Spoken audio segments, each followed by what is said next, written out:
Okay, we are live here with the second leg of Quantum Leap, and um, I'm glad that my co-host Cory not has his. He had some technical issues, so but we do have him here, and we have a special guest, David Zurun, who is really a leading painter and restorer of historic buildings. Here we're going to get to in just a minute or two, but I did want to first do our check-in for the week, Cory, in terms of our business stuff. If you don't mind just telling us what you have going on with business and just a report. Yeah, Gail and I are excited. We finished up the work with the first stage of the work with the copywriter. So we've relaunched or just about to relaunch our landing page to be more, I would say, customer focused, right? Speak to the client rather than, speak to ourselves as we tend to do on our websites. And so we're going to launch, and at his advice, because he's also helping us with marketing on that, is we're going to be doing Lyft at, I believe, $5 for a 30-day membership for somebody to try it out and see if they like it. Money back guarantee even after 6 months. But I guess if they can't acquire the value in the program within 6 months, they get their money back. So we're trying some new things to now start doing some lead generation and bring in people we don't actually know, which is, I think, really exciting. Great to hear. And I just did a kind of a soft release of my industry leader program today. So I look forward to getting your feedback and insights on that as we move forward, Cory. And I know we're going to partner on some things there too, but I feel good to have gotten it out the door. And for those of you who don't know it, it's really kind of the next iteration of my Quantum Leap program, but it includes a coaching and a leadership aspect in addition to the marketing. So it's really designed to position you as an industry leader based on a lot of the things that I've learned from you, Cory, and other experts in the field like Bob Proctor and John Maxwell. So I will put the link in the chat. And with that, we're going to get right to David here, who is a colleague of Cory and I, mine, who really does a lot of great work. He's really an expert craftsman at what he does, and he works in a field that is a niche market of mine, really the trades industry. And with that, I'm going to ask you how you're doing today, David, and if you don't mind just telling us who you are and what you do. Thank you very much, David and Cory, and thanks for having me on this fantastic program. I love the whole idea of the industry leader concept, which we're not, I guess, specifically involved in yet, but I do see myself as an industry leader. What's taken me to that point is a lifetime, of course, gets you to wherever you are. And I started off living on a half-acre plot with chickens and gardens and fruit trees and honeybees and all sorts of things. My dad was very entrepreneurial, and he came from an immigrant background. His father, who was an injured coal miner in Pennsylvania, could do anything with his hands, anything that could be done on a farm. He would make his own tools to do a job. I mean, that's how competent he was. And my father had a little of that rubbed up on him, and he always said, hey, just do it, figure it out, fix the thing. I don't know how, look in the garage, there's got to be something in there. And so I did a lot of that growing up, and then I went to university, and I have a Bachelor of Science in Geology. It's a BS, which means I have enough knowledge to BS about science. But it did teach me how to think scientifically and appreciate the idea of trial and error and coming up with a hypothesis and running it through and see how things worked out, et cetera.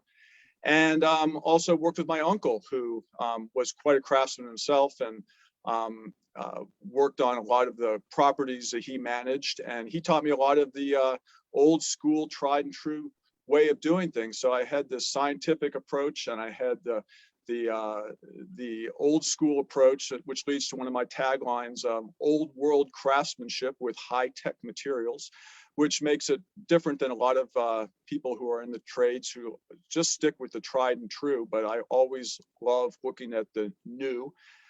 And then I went to Lake Tahoe and worked on $1 million homes on the lake up there, and learned what it meant to be a real painter, and then moved down to the Bay Area, worked in the Union a bit. And then finally landed with this man, Pat Brydenjack, who got his chops as a tradesperson in the Alameda Boat Yards. It's a very nautical area here. And he always said, David, if you work on a house as if it was a boat, you're not going to have water getting in. So we used all these boat products. And so that was like, wow, there's a whole set of materials out there that no one seems to be using that can do an infinitely better job at doing the protection and the restoring of things on these beautiful Bay Area homes. So that's basically the lineage of how I got to doing what I do. And then I've just been doing it for 30 years and refining my method and having fun with it and finding a response amongst clients.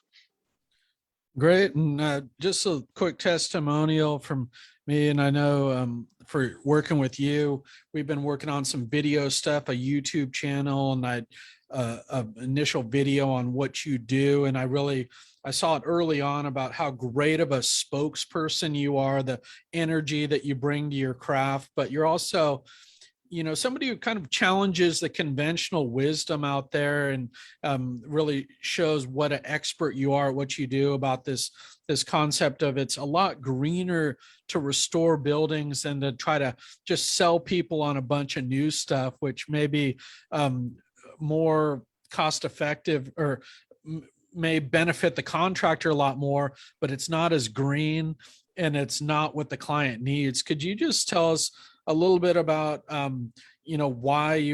what you do with restoring old buildings and some of that conventional wisdom that really is not the best wisdom that you really challenge with a lot of what you do? Absolutely. So by using some of these products that have very unique qualities that really allow you to do things that most people don't know how to do, is that it gives you options on restoring things that are beautiful in a home, the windows, the doors, the thresholds, the columns of the house. And often people are told that these things cannot be fixed, there's no way to fix them. And then they have to be thrown in the landfill and ripped out, thrown in the landfill. And then new trees have to be cut down, and then they have to be shipped across the state, and they have to be milled into lumber, and they have to be made into things. And there's not even the kind of trees that we used to have. And so some of these products are very substandard compared to what was ripped out in the first place. So what you do is you have a cascade of things that happen when you decide to remodel instead of restore. So epoxy in and of itself, which is one of my most important ingredients, people would argue whether it's a green product or not, but think about a little quart of epoxy and then say, well, okay, let's assume that it's not green. But you don't have to do all those things I described. You don't have to do the tearing out and the cutting down of trees and shipping and diesel fuel and repainting and all this kind of stuff. So the epoxy allows you to have a green process, a process by which the benefits far outweighs any other consideration. And people get to keep the wonderful elements that they love in their house to begin with. Yeah, and I will put the link to the video in the comments that some of the houses that you work on are these beautiful Victorian houses, and you can restore it, and they're really works of art, and to really kind of put modern stuff on there versus restoring it just seems like a crime in some ways. Especially you see the door, the windows, the craftsmanship that goes into that, and to have somebody who really cares about their home, and then to hire somebody like you who really knows how to care for that home is I just see as such a beautiful thing and very unique to what you do. And we're going to actually be showcasing some of that on your YouTube channel. And I don't know, we don't want to give away any secrets for that channel, but if you don't mind telling us about what your ideas are for this YouTube channel and why you think it's going to be a good thing to showcase some of the things that you're into. Oh, thank you. Yes, very excited about it. Been working on it for a while and trying to get it down. So it's a really fantastic program. So we have been going the slow route, but it's right on the cusp of launching soon, I think. And why YouTube? Well, it turns out that I am a leader in the industry of restoration with epoxy. How do I know that? Well, one of the epoxy companies called me and said, we'd like to talk to you about what you're doing with this epoxy. And I said, okay, why? And they said, well, you are our biggest customer. And I'm thinking, how can I be their biggest customer? And it turns out that they work mostly with people that have boats, and they're trying to figure out how to use it for more architectural elements. But I'm using gallons of this stuff often when other people are using pints. So I know that I'm using a lot of material. And when I talk to a lot of contractors, they think that they like to do something with epoxy, but they just don't know how. They've never had the experience. And starting with Pat 25 years ago or so, I have all that experience.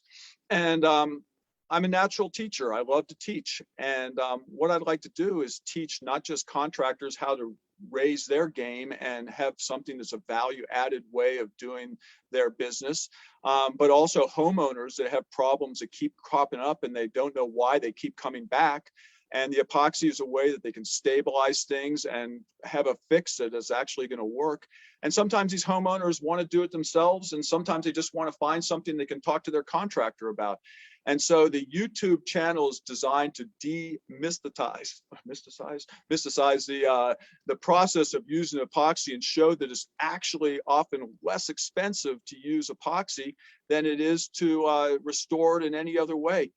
Especially replace. Some of these windows will cost $5,000 or $6,000 to replace a window once you get the rip out, et cetera. And I spend $750 or $1,000 worth of effort to fix up that same window, and they can use it for decades in the future. And so I really think this is a way that I can, with my knowledge, teach and get this out there and maybe do something really good for the planet, which is show people that they can be part of this movement to keep things instead of throwing them away. Excellent. And I was going to turn it over to Cory. I actually have a little wild card question for Cory, just based on us all being friends. If I don't know if Cory, if you would agree that David is pretty unique in the field in terms of his, I think, business success and his expertise, but I just ask you to maybe give a testimonial for David about his business, and then I'll turn over the interview to you. And we might have a little technical issue. I see Cory froze up there. So Cory, when you rejoin, let me know. And otherwise I'm going to have to, okay, there you are. Yeah, so apparently the connection on my camera is having a little bit of issue with the USB. And so I'm getting weird artifacts, and I just tapped that little connection and it exploded. So it might be time to replace the camera or clean something. Technology. So I'm sorry, David, I kind of missed what you're saying is to give David Kurson, but to give David Zurun a testimonial. Yeah, I was just going to say, if you have any comments on his business, I just see him as a unique person in his craft. And I was curious if you had an analysis from a business development perspective of what. Yeah, I think he's really on to, something new, and, perhaps there are other people in the industry doing it. I don't know. But, this is part of sort of that leading edge of changing the culture, changing the industry. What do we call it? It's a disruptor, and not only, but not just a disruptor, but also as a way to, it's not just greening. I think it's also, it saves money. It keeps things more historical. I was a member of a very old club in Oakland, and we could see where there's a lot of problems with the building. And number one being, the roof leaks and it gets down in the windows and it causes a lot of troubles. But you don't want to replace a beautiful building like that with new windows. So do you build them new, or do you, build them new to look old, or do you, restore them in a way that, makes them look, to keep that historical perspective. And so I think that that's really amazing. And then I just have some houses in Oakland that have those old casement windows, and they're so nice to have, though double pane would be nice too sometimes with the insulation, but still, when you want to fix those things. And so I've had some advice from David on how to do that. And we're selling those homes, but I'm going to pass on David's information, and I'm sure they'll have it because they know Eric too. But when they want to fix those things, call in David, because I think it's some amazing stuff, and I'm looking forward to seeing more of his channel so I can see how to maintain stuff on my own property. Yeah, I know you have a lot of home improvement stuff that you've worked on. You have a lot more experience with that than I do. Terrible at it. Yeah. But Not all of it good experience, so to speak, but it helps when you have quality folks to ask about, like David. So yeah. well, and like on my property, there's some unique features that I would like to maintain, and they're fairly recent, but as they start to age, they start to weather, then do you replace them with, because whoever built them, they're long gone. So I'd like to have some ideas, and like we have wood posts that are very unusual, and so I want to maintain that. Anyway, so do you want me to continue on with the questions? Because Yeah, go ahead. as to why it is that he does what he does, right? Because you talked a little bit about having your background in chemistry and everything else, but what got you into the painting and now this restoration? I love homes. I love wood. I love being in the woods, and I love trees, and I don't want them to be cut down unnecessarily. And I really enjoy working with my hands, and I love using tools, and I love thinking through the process, and I love trying new things, and seeing how they do, and are they better? My question is always, is there a better way to do it? Is there a better product to do it? What are the different things that you gain or lose when you use a product? Yeah, I mean, epoxy is less green than some items that you might buy, but in my worldview, when you're dealing especially with water issues, what is green is what works. If it doesn't work, if you're going to continue having the problem, then it doesn't matter if you can eat it as a dessert topping. It's not a green product because you allowed everything to fall apart. And you brought up the concept of replacing old stuff with new stuff. And not only is it not as beautiful, but it's not built with the same kind of wood and the same kind of quality, and they're designed by intelligent people in warehouses and laboratories. I envisioned they've never worked in the real world, and it turns out that a lot of these things are built in ways that are inherently unstable, and people have major problems in 7-10 years and have to rebuild them, and I can do that for them also. And in fact, that turns out to be a big part of my business, but it's not as fun, and it's even harder to rebuild something that was not designed to be maintained than it is to work on something that is designed to be maintained, which is all the old beautiful elements. They all are tilted outward, and they're all done in ways that create a water drainage instead of a water seepage, and they can be fixed up, and they're supposed to be fixed up, and that's why they last for 120 years. And so, it's just, why do I do it? Because people are happy. People are happy. Like you said, you'd be happy to keep this stuff. They're so thrilled when they find out that they can save their beautiful elements. I might hear the dog a little bit in the background. He's going crazy at something here. Actually, I do have a follow-up question after that, but David wants me to ask, and I think this is a good question. Yeah, no, you're welcome to go off script here. Yeah. Well, actually, okay, I do want to ask this because I think it's kind of an interesting question. Is many years ago, I was, around some historical buildings that have been rebuilt, and one of the things that they had a requirement was that they use all of the same materials that have been used for the original structure, which, of course, adds tremendously to expense and all these things. So it doesn't just look like it actually is like the original structure. And how could doing what you do change that? I mean, would they be allowed to use epoxy to restore parts of those structures so that they wouldn't have to completely rebuild them from the ground up using these old world materials? Or it'd be really because how this could usually when I get involved, it's I walk up to a situation and there's some stuff that started to deteriorate, and they would just be hiring someone to paint the building and fix it anyway. So what a painter does is comes in and glazes something over, puts some caulk in there, digs out as little as possible, doesn't do anything, and then they get paid and everybody's happy. But then 10 years later, things are falling apart again. And so what I do is I'm just a traditional kind of restorer of what's there.